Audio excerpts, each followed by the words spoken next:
Hi, I'm Gerold.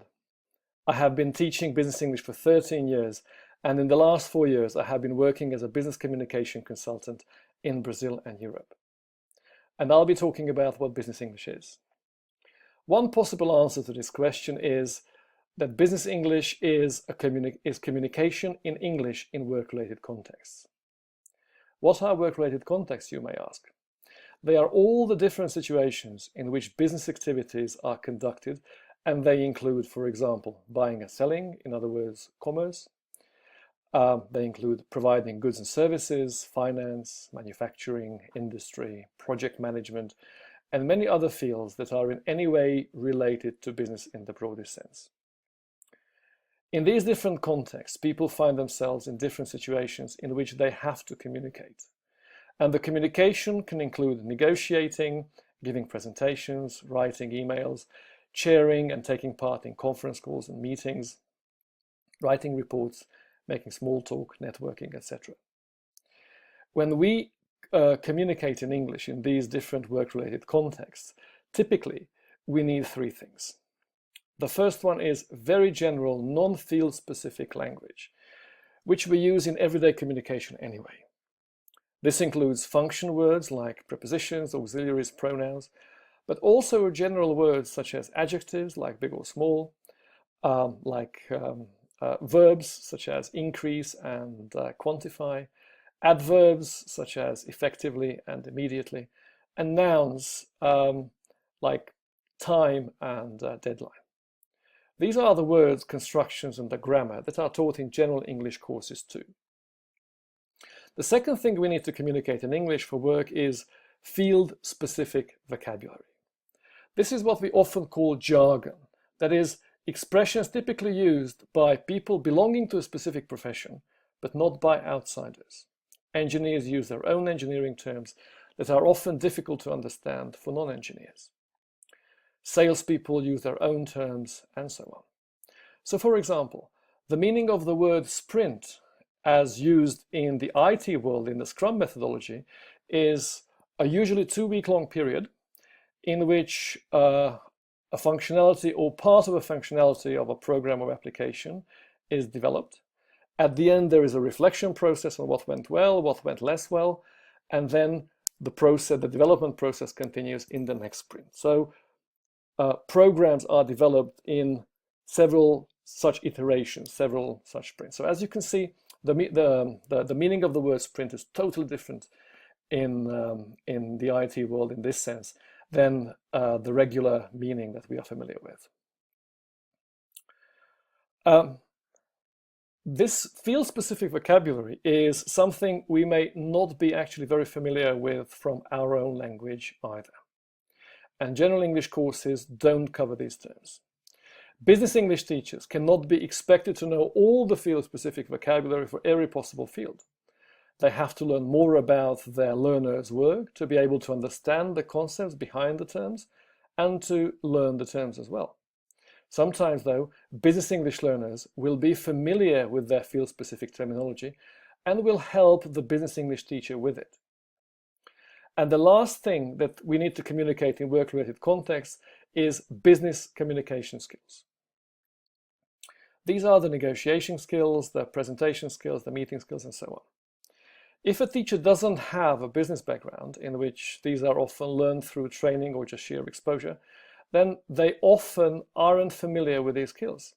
However, more experienced business English learners will be very familiar with the skills through their work.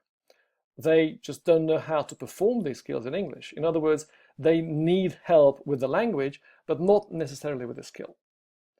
When it comes to business communication skills, there is a big division in the business English teaching world as to whether teachers should only provide the language their learners need to perform these skills in English and leave the task of training learners in business communication skills to business communication consultants and trainers like myself, or whether they should venture into learning more about business communication skills and teach those to their learners as well. But that's a different topic. So far, we have mentioned the three elements that communication in work-related context requires. general and non-field specific language, field specific language, and communication skills. We have also mentioned that business English learners may be more or less knowledgeable about some of these elements. Actually, the learner's level of expertise in these three elements is very important in how business English is taught. Let me explain this. Some people loosely define business English as a needs-driven teaching of English. That is, in business English, the learner's work-related needs determine their language needs, and business English teachers need to meet these language needs in the business English classes they give. Based on the language-related needs, learners can be roughly divided into three groups. The first group is pre-experienced learners. That is, people who have very little or no experience of the business world. These are often university students studying to pursue a career in business. Their studies have equipped them with theoretical knowledge and perhaps just a bit of practical knowledge too. The language needs of such learners are business-related, but they are very general. They need a general overview of business language and communication skills with some field-specific vocabulary for their expected future work. But it's not really possible to make the teaching very specific as the learners don't yet know what they will need in terms of language when they start working. The second group is job experienced learners. That is, people who know a lot about their business because they have been active in the field for years. They may be very familiar with their field-specific vocabulary, field-specific jargon in English too, and they can often teach the business English teacher about their field of expertise. These learners usually already have the skills to do business, and they just need the English to be able to do it internationally. Using course books with them is pointless, as their needs are so specific that no course book can cover them.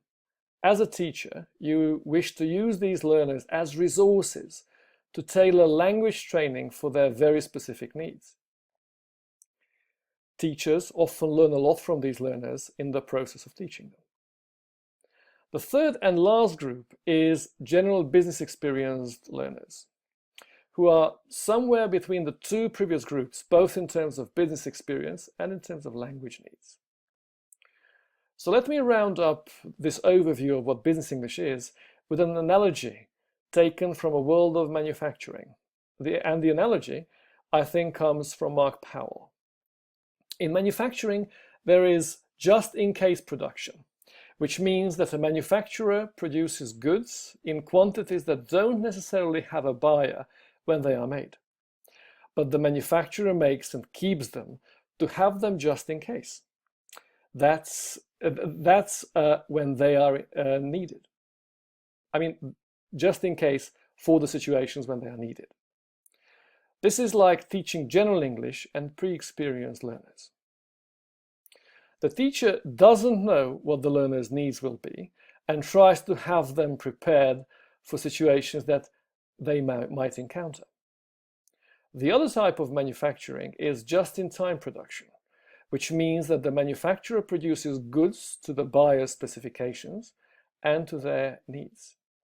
The products don't wait in the storeroom to find a buyer because they are made to specific buyers' needs for the situations they need the products for. This is like teaching job experienced learners because they have their very specific needs that have to be met in a timely manner.